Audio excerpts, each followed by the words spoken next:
Hello, my name is Father Timothy Tighe, and this is our 175th segment of our journey of faith in the light of the cross, and I thank you so much for joining us.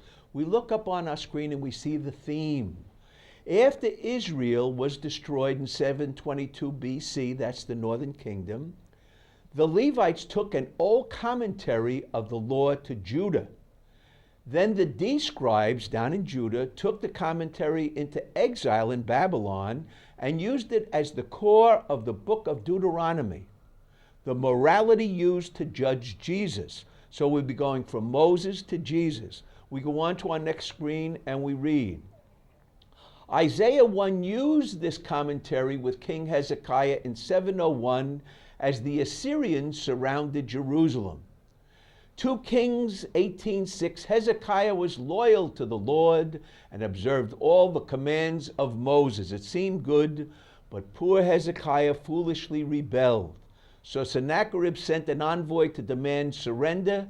The envoy proclaimed his message outside the walls in Judean dialect.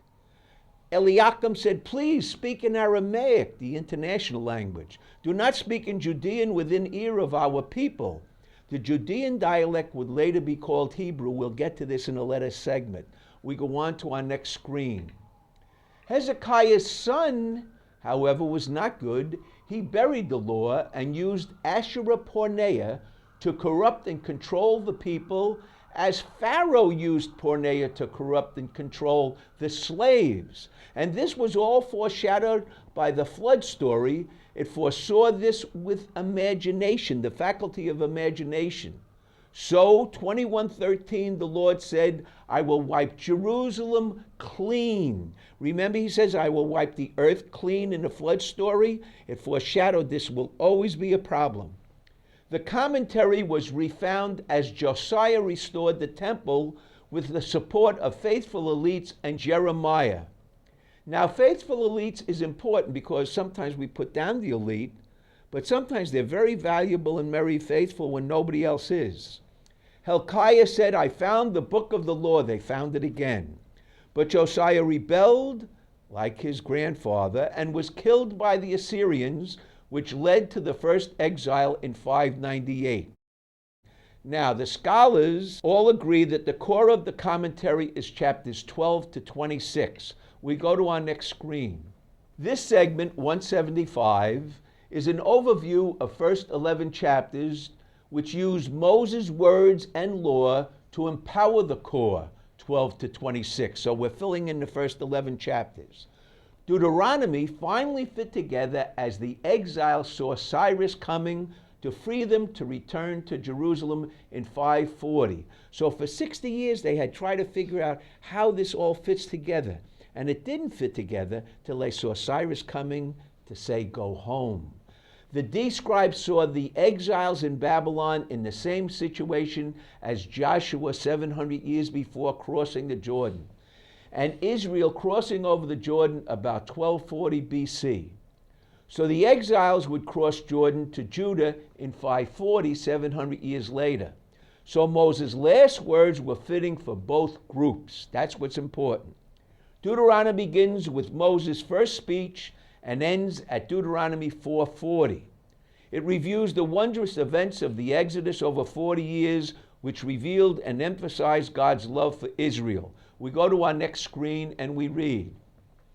Moses' second sermon begins in 444, reminding and warning Israel to be faithful to the law, especially the 10 Commandments, emphasizing the first command, which is chapter 5, verse 8, you shall not carve an image for yourselves. Now why?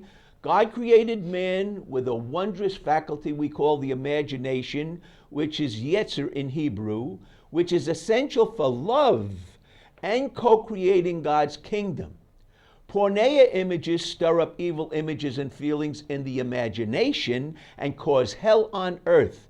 But the image of the crucified Christ stirs up love in the true image of God. We go on to our next screen.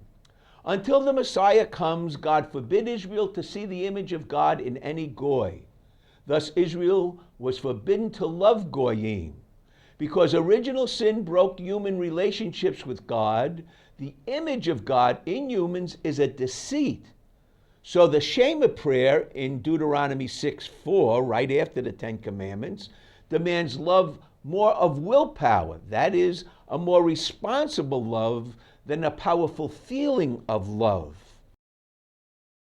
But 500 years later, the crucifix will cut through and open human hearts, calloused by original sin, so believers can see the face of God in the face of the crucified Christ.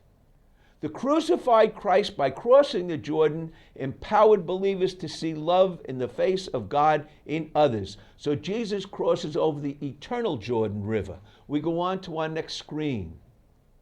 Israel was commanded to separate from all ethnics, or goyim, for the world was basically evil, for the world was disconnected from God. Deuteronomy 7:1, when you enter the land, make no covenant with them, but doom them, show them no mercy. You shall not intermarry, for they will turn your sons' heads to the other gods. Then God's wrath will flare up and destroy you. So God's wrath, instead of his love, will destroy you. But we know the D-writers knew that the Persians forbid any killing without their permission. So there was not going to be any killing. But it made a teaching point. This is very serious. We go on to our next screen. And we read, the D-writers used Moses' words to remind the returnees that many were killed as the Assyrians destroyed Jerusalem 60 years before. For by intermarrying, they became similar to pagans. As similar, I put the space there, Israel was no longer a peculiar people. Thus, they were dead to God's purposes. So being similar is a oneness that leads to death. But 500 years later, believers were sent into the world to proclaim that the Christ crucified had reunited heaven and earth in a life-giving oneness with God, which opened believers' eyes to see the eternal order. We go on to our next screen. Christians could intermarry and integrate with believing ethnics, or goy, for the love of Christ crucified celebrates differences in life-giving oneness. Husband and wife give life by celebrating their differences. So to integrate is oneness for life. Believers surrender to the cross in faith that God's grace and love would keep them holy and peculiar. Otherwise, they'd be assimilated and dead to God. So assimilation is oneness that leads to death.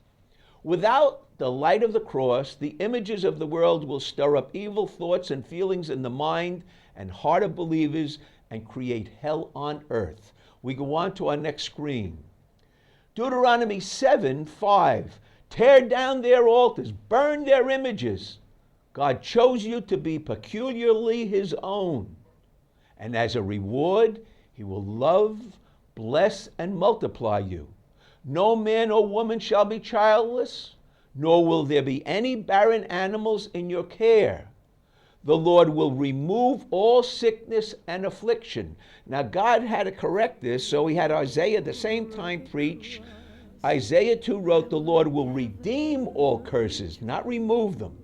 Jesus fulfills the word redeem of Isaiah 2 rather than the word remove, which is in Deuteronomy. We go on to our next screen. Thus, 500 years later, the gospel proclaimed that true heroic achievers are the peculiar believers who allow God to redeem the curse and shame in their own lives by sharing the shame and cross of others. Thus, they are like Jesus.